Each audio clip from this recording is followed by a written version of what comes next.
start. For those that don't know me, my name's Ed. I work for a company called Loku. One of our brands is OpenCage Data. We're based here in London. It's great to be back at Wonderful Topic. Thanks to all the organizers. Today I'm going to talk to you about what we do, which is a meta geocoding API. I'm going to explain what that is. It's all done in Perl. I'm going to start by explaining the problem that we try to solve, and then get into some of the Perl of how we go about doing that. So, what is the problem that we're trying to address with our service? So very basically,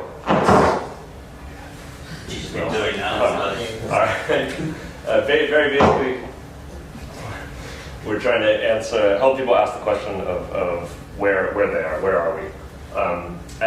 This seems like a very straightforward question. So if you look at a map, you can see that's exactly where we are right now. But it's actually not so straightforward, right? Because if you want to be very precise, this is where we are. Okay, so longitude and latitude. The problem with longitude and latitude is it makes no sense to humans. All right, so they can't. It's completely perfectly correct, but meaningless to humans. However, if I ask humans where they are, so if I go around the room and ask every person here to write down where you are right now, you're going to come with a bunch of different answers. So you might say, I'm in London. Or you might say I'm in Freyfogle, or you might say I'm at this postcode, or you might say all these different things, right? And these are all 100% correct, okay? But very difficult for the computer to make sense out of that, right? So what can you do to try to address this? Basically, you need a geocoder. So what a geocoder does in the simplest form is we give it a place name, and we return a longitude latitude. Or the opposite, we give it longitude, latitude, and we give it a place name. And by place name, I mean it can be, a full, complete address that people are familiar with, or it could be something much more general, like, for example, London or Freyfogle or something like that. So our service is a geocoder. Again, so just some more background information. If you're going from place name to longitude, latitude, that's what's known as a forward geocoder. If you're doing the opposite, that's what's known as a reverse geocoder. There are lots of other people who well, first let's talk a bit about why you might want to use a geocoder. First of all, you might want to put some points on a map. So typically to put things on a map, you need longitude, latitude. So you get that via geocoder, or you might want to show someone, perhaps you developed an app, and the phone tells you the coordinates of where the person is, but you want to show the person in a way that they actually understand. Fleet tracking, if you're going to do routing of getting people from A to B, the first step is where is A, where is B. There are many applications, right? And particularly as today's theme here at the London Perl Workshop is the Internet of Things, keep in mind we're rapidly entering the scenario where every device, every object will have the ability to know where it is, right? I mean, the cost of this is falling to almost nothing. So, even now I recently read that car theft has basically stopped because every car has tracking devices now that know exactly where it is at all times, right? So, and you can see a car currently is an expensive item, but that's going to go down to everything. Everything will always know where it is. So we're going to need technology to help convert between longitude, latitude, and places. So the good news is there are other people who do this. There are lots of people who do that. So you might say, you know what, I put points on a map. I did that with the Google Maps API, and it worked great. And you're absolutely right, it works great. Google has a great geocoder. There are some problems, though, with that, in that they have some very limiting terms and conditions. So if you use their geocoder, you're only allowed to display it on their map. If you use their geocoder and put that data in your database, depending on how you interpret their terms and conditions, in theory, they now own your database or have rights to your database. And also, just frankly, they charge a lot of money to do this if you're trying to do it at any significant volume. Okay, so you might say, well, fuck Google. There's got to be an open source way to do this. And in reality, there's a great project, OpenStreetMap, which hopefully you're all familiar with. But if you're not, basically it's kind of the Wikipedia of the geo world. Anyone can enter geodata into this huge database and use it and make cool maps with it.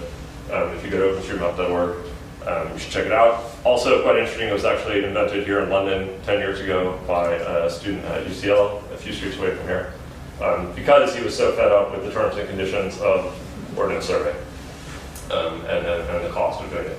So OpenStreetMap is fantastic. So maybe that will solve your problem.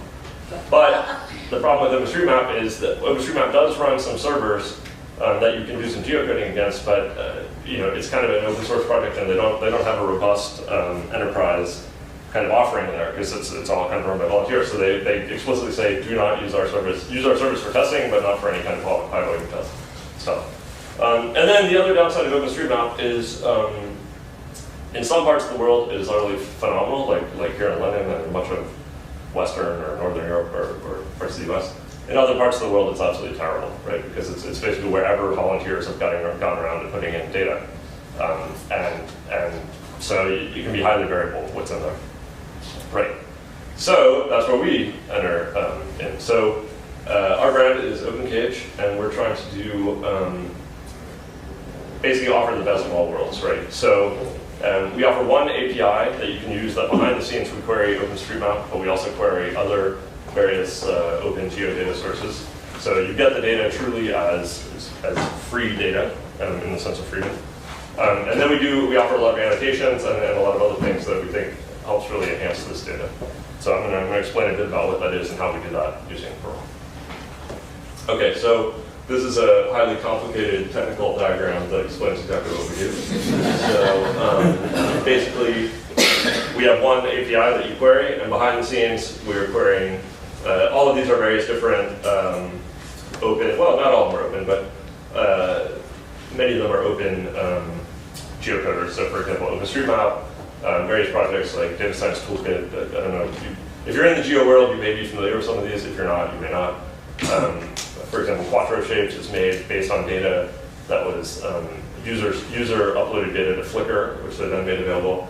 And of course, it's fitting, actually, we're in the Nestoria lecture hall. We also query the Nestoria API. Nestoria is one of our sister brands, both Nestoria and OpenCage are owned by the group.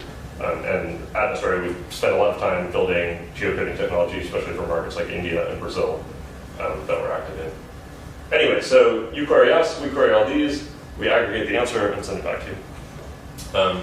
So the good news is it's open data. You can use it on any map you want. You don't have the problem of Google that you have to use it only on a Google map. If you want to use it on a Google map, you can. If you want to use it on an OpenStreetMap map, you can. You can cache it as long as you want. One of the true powerful things about open data, of course, is that when there's a bug, it's just like open source software. If there's a bug, you can fix it. So with OpenStreetMap, if there's a bug, you can submit a fix. And you can really get creative. You can have all kinds of use cases. Lots of geodata suppliers like Ordnance Survey, if you get their geodata, it's very restricted in what you can use it for. So you can use it to print a map, but you can't use it if you want to print wallpaper, for example, if you want to. But with OpenStreetMap, you can do whatever you want, as long as you correctly attribute it. So that's great. So as I said, one of the things that we think we add value is we add a lot of what we call annotations. So you give us a name of a location, we send back the coordinates of that location, but we also add all these different things. So we tell you the time zone. If it's in the UK, we give you the Ordnance Survey grid graphs. There are all these different formats for referring to locations, geohashes, MGRS, Maidenhead.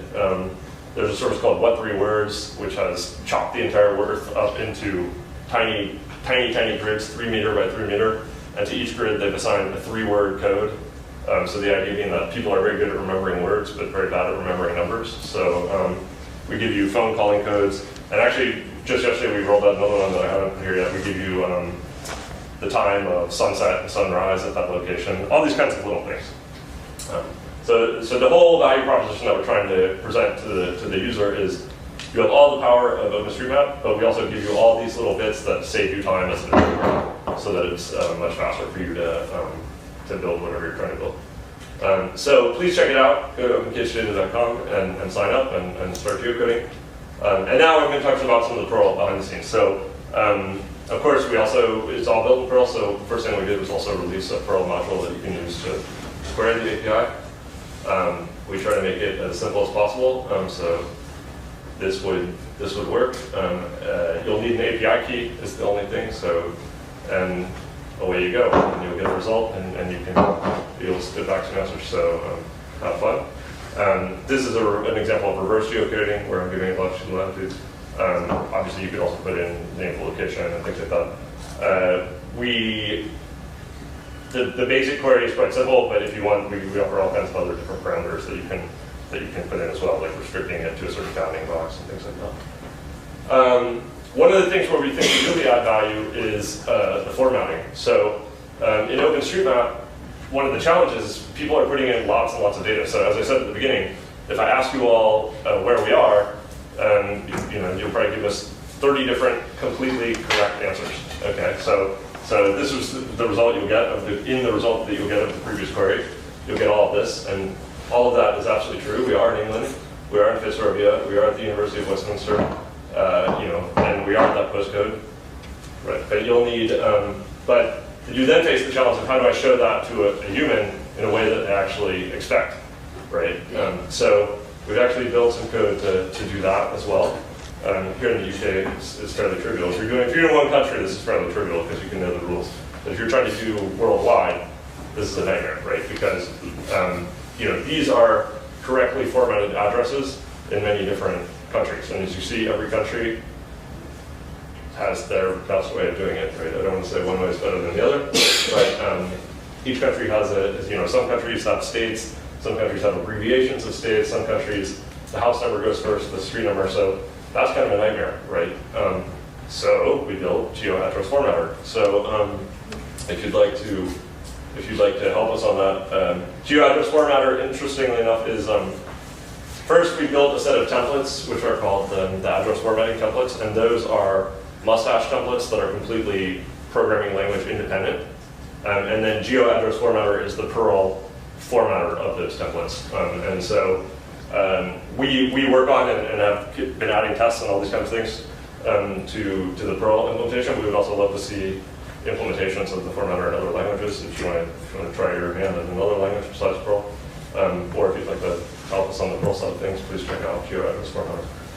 But we think that's a huge value add for the developer because one thing is getting the data, the other is actually showing it to the consumer in a way that's meaningful to them. So that's where we think we can provide a lot of value. So as I said, we have all these different annotations that we give you for each result. And frankly, it's interesting because this week a guy wrote to us like, oh my God, how'd you do this? It must have taken forever. Frankly, it didn't at all. So some of these are kind of, I don't know how many people, does anyone here know what a Maidenhead reference is? Named after some guy named Maidenhead. I had no idea what it was, but it turns out, as you'll see, it's in the package ham locator, which is the way ham radio enthusiasts, I don't know, for whatever reason, they felt they needed their own way to chop off the world. So I had no idea what a Maidenhead reference is, but frankly, I don't really even need to know. All I need to do is drop in a ham locator, and it takes about, adding a new annotation, assuming there's an existing CPAN module, takes us about 15 minutes maybe, and that includes writing the test. So some of these you may be familiar with. Daytime time zone is quite a common one, but some are fairly new. Like for example, Geo What 3 Words. That's also one that we wrote. Very interesting, innovative London startup here, and it's kind of a unique vision in that they're trying to, one thing we take for granted in the UK is that every place there's a good address system, and that every place can be very precisely identified because of the excellent postcoding system in the UK. And in much of the world, there are no addresses at all. And even if there are addresses, the postcode covers a huge area, and so it's very difficult. And they're trying to basically create a way to make a human memorable address for every location in the world. So please check that out if you're interested at all. So the main message I want to give you is addressing and location is really complicated because the world is really complicated and people keep changing it. So we would love your help. If you'd like to join us on any of these projects, most of the code is on GitHub. So our company, the parent company name is Loku. It's all on there. You'll also find many of our other projects, but please check it out. And final point, if you're interested in Geo, we also run an event here in London called GeoMob once every couple months. The next one will be on the 13th of January. You can check out the website there. It's a very informal event. In the evening, 4 or 5 speakers talk about various different projects ranging from hobbyists to startups to academics to whomever. And they talk about different geo projects, and then afterwards we all go to the pub. So it's very informal, and there's a lot of very interesting geo geekery going on in London. So it might appeal to you. And with that, that concludes my talk. And so I'm happy to take any questions you have. Anyway, yeah. When you offer the reverse lookups, also when you want to look up a name and get a lat long back from it, do you offer a kind of idea of bounding size? Yes, we do. Yes, we do. We provide a bounding box. Yeah, that's all.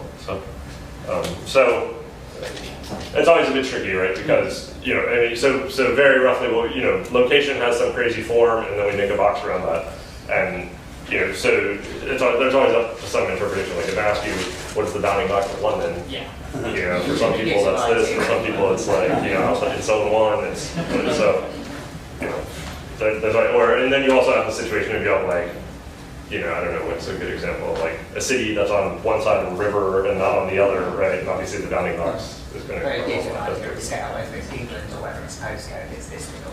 Yeah. So what we don't do is provide like the official legal boundary, all right? Because I mean that's only even a relevant concept in some parts of the world, right? It's not. So we don't do that.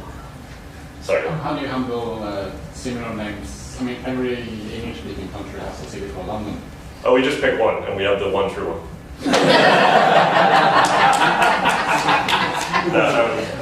But obviously, we don't just return one result. We return, I think by default we return 10 results, but you can, if you want, you can have more results and things like that. So no, you're absolutely right. It's a huge challenge. So for Nestoria, for example, we work in Spain. And I can not even tell you how many locations in Spain are called Santiago or something. It's nuts, right? So there are ways you can help yourself as a user of the API, in that you can, if you only want. So let's say, for example, Waterloo, right? And in the UK, there are multiple cities named Waterloo, right? And there's also actually one in Belgium, it turns out. But,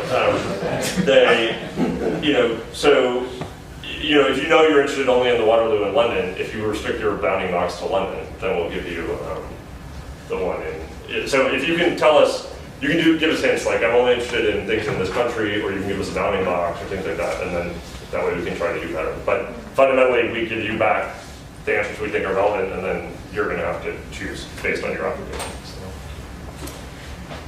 So, yeah. And you'll need to forgive me because I've not had a chance to have a look at your API, but one of the things that I'm particularly interested in is geolocation based on your IP address, because we use that in our...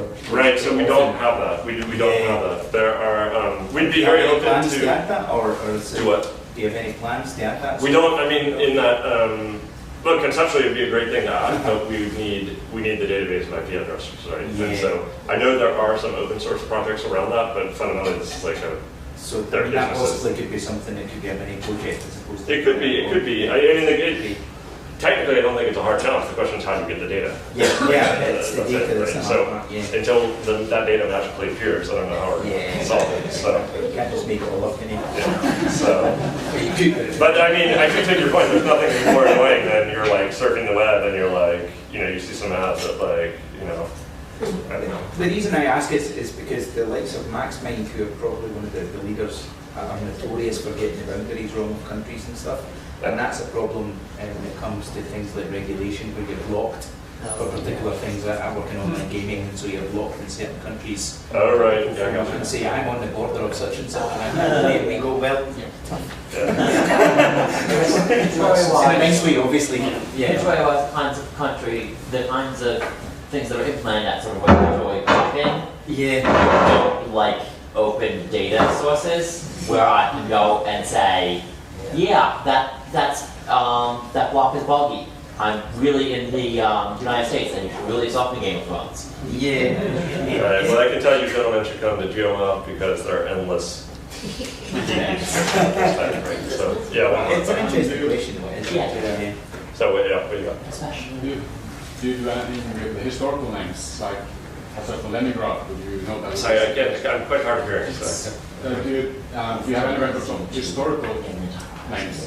Like historical names.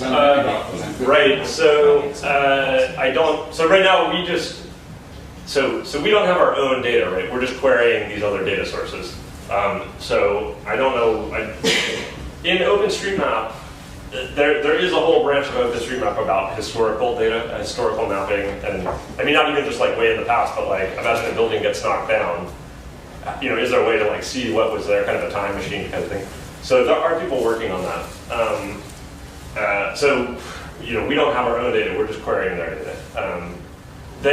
In OpenStreetMap, a lot of people do put in aliases and things like that. That's usually, I mean, there's a lot of issues around mapping. You know, so we did an interview on our blog. We interviewed people from different places around the world about the mapping, and we interviewed a guy from Kosovo, right? And it's a huge issue in OpenStreetMap because one guy will go in and put in the Albanian name, then 10 minutes later someone will come in and put in the Serbian name and this type of thing. So the way that gets solved is, you know, you can tag it in different languages and things, but there are a lot of contentious things, like this in the Crimea, when, you know, so is the Crimea part of Russia or part of Ukraine, right? And Yes. you know, there are different opinions on this, okay? Or you know, OpenStreetMap, there's OpenStreetMap in Gaza, and all these kinds of things. So, I mean, people take it seriously. Anyway, so to answer your question, no, we don't. We haven't ever done the like data sources. Is there a way of getting, for instance, if you put in a search, is there a way of saying OpenStreetMaps has the object ID for OpenStreetMaps is this? So if you did say want their historical data, you could say tell me about London, and then tell me then go and query one of the other sources directly for more data. Yeah, so this is another big topic in the OpenStreetMap world of like linking with other databases. So, you know, so a lot of people put the Wikipedia reference in OpenStreetMap and should it link to other databases, and again, this is source of some contention. I can explain it to you if you want. But there's a guy actually in Berlin who made a service which I think is still running called Überblick, which was exactly all it was an API of where you could give it one reference in one system and it gives you back all that. So I give it the Foursquare ID for this restaurant, and it spits back the OpenStreetMap ID, the Yelp ID, and all these different ones, and it tries to triangulate across all those. And I don't know if that's still running or not. You know, the problem is each service, of course, wants to be the one true identifier. But it means rather than you having to give out 400 fields, because they all have them, you can give out the 20 which everybody cares about, and anybody who really cares just can... Yeah, exactly. Yeah. I wouldn't say this has been a solved problem. Yep. All right, I think we're out of time, but thank you.